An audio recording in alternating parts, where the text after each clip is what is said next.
Hello everyone, welcome to eLearnSpace. Our today's topic is closure method. Last video में हमने पढ़ा था functional dependency. आज हम फंक्शनल डिपेंडेंसी का यूज करके ही पढ़ेंगे क्लोजर मेथड. पहले हम ये जान लेते हैं कि क्लोजर मेथड एक्चुअल में होता क्या है. क्लोजर मेथड किस चीज में हमारी हेल्प करता है? कैंडिडेट की को टेबल में फाइंड करने के लिए. मतलब कि आपके पास कोई भी एक टेबल है. फॉर एग्जाम्पल आपका कोई एंट्रेंस एग्जाम है, चाहे नेलेट का है, चाहे गेट का है, चाहे यूजीसी नेट का है, या फिर आपको नॉर्मली कोई भी इंजीनियरिंग का एग्जाम है, तो उसमें यूजुअली ये क्वेश्चन आ जाता है कि इस टेबल में से आपको कैंडिडेट की फाइंड करनी है एमसीक्यू की फॉर्म में. और उसमें क्या होगा, आपको कोई टेबल नेम नहीं गिवन होता है कि मेरे पास ये कॉलम्स हैं कि नेम, रोल नंबर, क्लास, ये सब नहीं गिवन होता. एक्चुअल में आपको किस तरीके से गिवन होगा? इस तरीके से गिवन होगा, ABCD. इस तरीके से आपको एट्रीब्यूट्स गिवन होंगे. तो आइए अब हम देखते हैं कि क्लोजर मेथड को हम किस तरीके से फाइंड कर सकते हैं. क्लोजर मेथड यूज करके हम किस तरीके से कैंडिडेट की को फाइंड कर सकते हैं.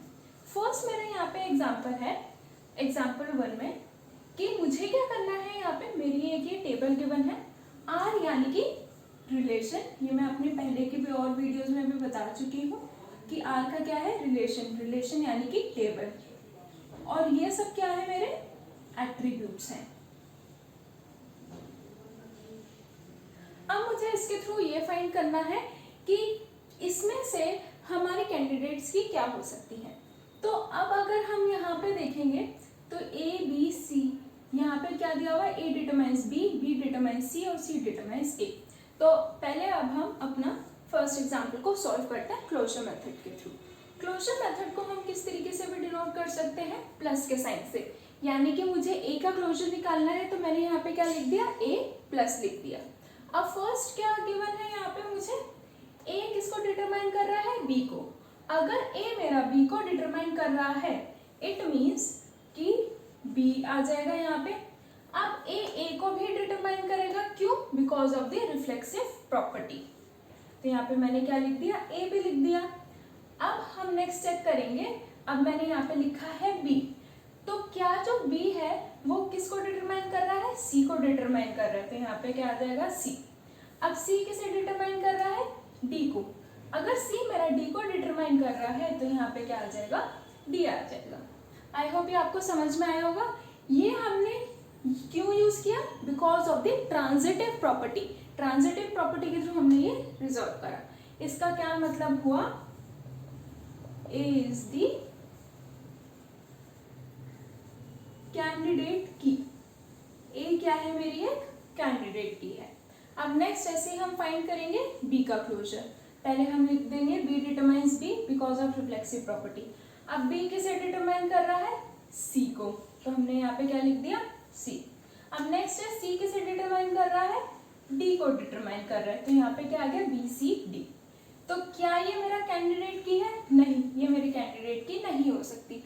कैंडिडेट की के लिए सबसे इंपॉर्टेंट प्रॉपर्टी होती है कि आपके सारे ही एट्रीब्यूट्स क्लोजर प्रॉपर्टी में यहाँ पे एग्जिस्ट करने चाहिए. और यहाँ पे A एग्जिस्ट नहीं करता है. यानी कि जितने भी एट्रीब्यूट्स होते हैं वो सारे यहाँ क्लोजर मेथड में आने चाहिए. जबकि A में आ रहे हैं B, A, C, D, सारे एट्रीब्यूट नेम्स आ रहे हैं. इट मीन्स A क्या हो गया? कैंडिडेट की. बट B क्या हुआ? कैंडिडेट की नहीं हुआ.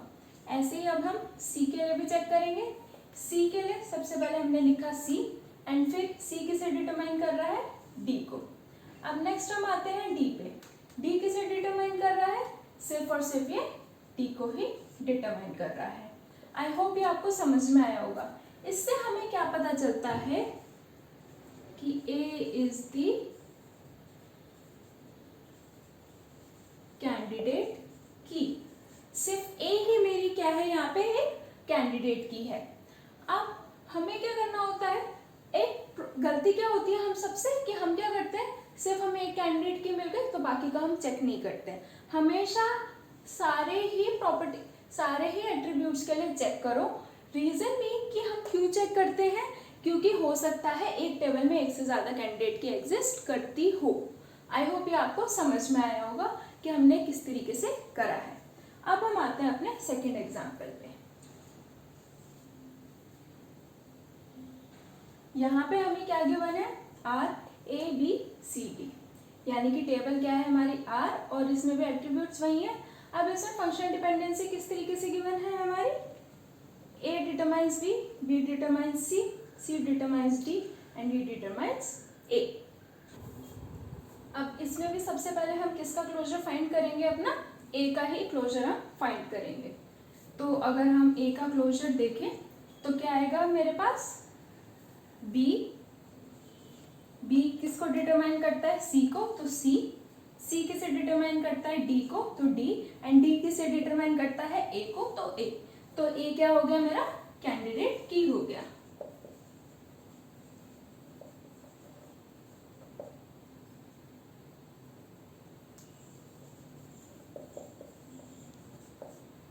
अब ऐसे ही हम B के लिए भी कर सकते हैं फाइंड।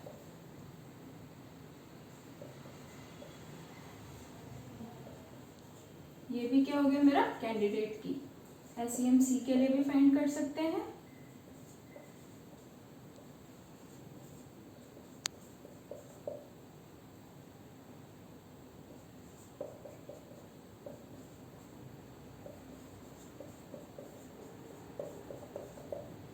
अगर हम चेक करें तो इस टेबल में, इस रिलेशन में हमारे पास सारी क्या है, कैंडिडेट की हैं।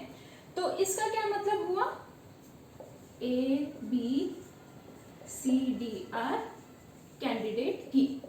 अब कैंडिडेट की फाइंड करने के बाद हमारा जो नेक्स्ट स्टेप होता है वो होता है हमारा इसमें प्राइम एट्रीब्यूट फाइंड करने के लिए। अब प्राइम एट्रीब्यूट क्या होता है, जितने भी मेरी एक टेबल में कैंडिडेट की होंगी वही सारी क्या होती है, मेरी प्राइम एट्रीब्यूट भी होती हैं। तो इस टेबल में, यानी कि जो आर टेबल है, इसमें मेरे पास प्राइम एट्रीब्यूट्स क्या होंगे, प्राइम एट्रीब्यूट्स को हम PA से डिनोट कर रहे हैं, A, B, C, D।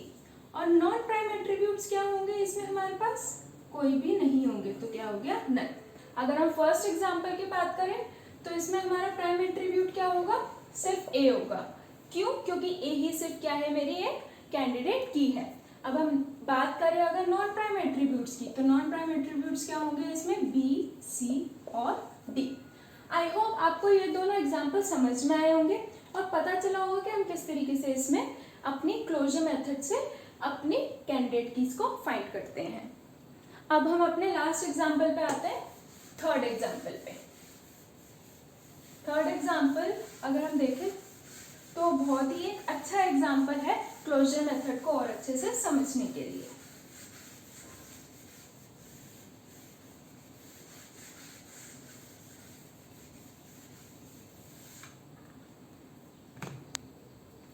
अब इसमें हमारे पास क्या क्या गिवन है, A function A determines B, BC determines D, E determines C and D determines A। अब हम यहाँ पे सबसे पहले चेक करते हैं कि राइट हैंड साइड पे मेरे पास क्या क्या वैल्यूज गिवन है। राइट हैंड साइड पे मेरे पास क्या वैल्यूज गिवन है, B, D, C और A, ये सारी वैल्यूज मेरे पास गिवन है। तो अब अगर मैं देखूं तो क्या एक इंडिविजुअल प्राइमरी की बन सकती है, यहाँ पे नहीं बन सकती है। क्यों नहीं बन सकती है, क्योंकि राइट हैंड साइड पे मेरे पास E गिवन नहीं है। तो इसका क्या मतलब हुआ कि अगर मैं अपनी एक सिंगल प्राइमरी की कैंडिडेट की बनाना चाहूंगी तो वो नहीं बनेगा। तो इसका क्या मतलब हुआ, यहाँ पे हम अपना अब कंबाइन करके कैंडिडेट की अपनी बनाएंगे। तो उसके लिए सबसे पहले मैंने लिया अपना A और E। A, E का हम यहाँ पे अपना क्लोजर फाइंड करेंगे। तो अगर मैं अपना A, E का क्लोजर फाइंड करूँ तो सबसे पहले क्या आ जाएगा, अगर हम देखें A और E ही आ जाएगा यहाँ पे हमारे पास। अब A किसे डिटरमाइन करता है, B को, और E किसे डिटरमाइन करता है, C को। और अगर हम अब एक और चीज देखें इसमें, B और C साथ में, यहाँ पे भी साथ में है, तो B C किसे डिटरमाइन करता है, D को, और D किसे डिटरमाइन करता है, A को। तो A पहले से मैं यहाँ लिख चुकी हूँ। इसका क्या मतलब हुआ कि इसमें हमारी AE क्या हो जाएगी, कैंडिडेट की हो जाएगी। अब जब मेरे पास ये गिवन है कि A और E प्राइमरी कैंडिडेट की है, तो मैं इसमें A और E दोनों को ही अलग अलग भी चेक कर सकती हूँ। सबसे पहले तो मैं ये चेक करूंगी A के लिए कि क्या मेरा A राइट हैंड साइड पर कहीं एग्जिस्ट करता है। हाँ करता है। किस में एग्जिस्ट करता है वो, इस तरीके से कि D डिटरमाइंस ए। तो यानी कि मैं यहाँ ए ई में ए को किससे रिप्लेस कर सकती हूँ, डी से रिप्लेस कर सकती हूँ। तो यहाँ पे मैंने क्या लिख दिया अपना, डी ई लिख दिया। अब डी ई के लिए हम क्लोजर फाइंड करते हैं। पहले तो आ जाएगा डी और ई। अब यहाँ क्या गिवन है, D determines A and E determines C. A किसे डिटरमाइन करता है, बी को डिटरमाइन करता है। तो अभी हमने क्या चेक करा कि इसमें भी हमारे सारे ही एट्रीब्यूट्स आ रहे हैं। इसका क्या मतलब हुआ कि ये भी मेरी क्या है, कैंडिडेट की है। तो अभी तक मुझे अपने कितने प्राइम एट्रीब्यूट्स इसमें मिल चुके हैं, ए ई और डी ई, ये मिल चुके हैं मुझे। आई होप ये चीज अब आपको समझ में आई होगी कि हम किस तरीके से इसमें अपनी वर्किंग कर रहे हैं। अब हम आगे बढ़ते हैं। अभी हमने सिर्फ ए को चेक किया, अब हम करते हैं ई को चेक। क्या ई मेरा यहाँ पे कहीं भी राइट हैंड साइड पे एग्जिस्ट करता है, नहीं। राइट हैंड साइड पे बी डी सी और ए। तो ई मेरा क्या, वो मेरा कैंडिडेट की बन सकता है, नहीं बन सकता। अब ऐसे ही डी ई आ गया। तो अब हम डी के लिए चेक करते हैं। डी के लिए हमारे पास क्या गिवन है कि बी सी डिटरमाइंस डी। तो डी को मैं एक बार रिप्लेस करूंगी बी से। तो पहले मैं बी ई के लिए चेक करूंगी कि क्या मुझे यहाँ पे क्लोजर मेथड से कैंडिडेट की ये मिलेगी। तो पहले तो हम यहाँ पे लिख देते हैं बी और ई। यहाँ पे क्या है, ई डिटरमाइंस सी। अब हम चेक करेंगे बी और सी क्या डिटरमाइन करते हैं, डी को, और डी किसे डिटरमाइन करता है, ए को। इसका क्या मतलब हुआ कि मेरी बी ई भी क्या है, कैंडिडेट की है, और ये मेरा क्या हो गया, एक और प्राइम एट्रीब्यूट हो गया। अब नेक्स्ट आता है हमारे पास डी ई, सॉरी सी ई। सी ई के लिए अब हम चेक करते हैं। सी के लिए जब मैंने चेक करा तो हमें क्या मिला, पहले तो हमने यहाँ पे लिख दिया सी और ई। ई किसे करता है, सी को। क्या सी किसी को डिटरमाइन करता है, यहाँ पे नहीं करता। तो इसके लिए मेरे पास और कोई एट्रीब्यूट नहीं आ रहे हैं। इट मीन सी ई मेरा प्राइमरी की, सॉरी कैंडिडेट की नहीं बन सकता। तो ये मेरा क्या हो गया, नॉन प्राइम एट्रीब्यूट हो गया।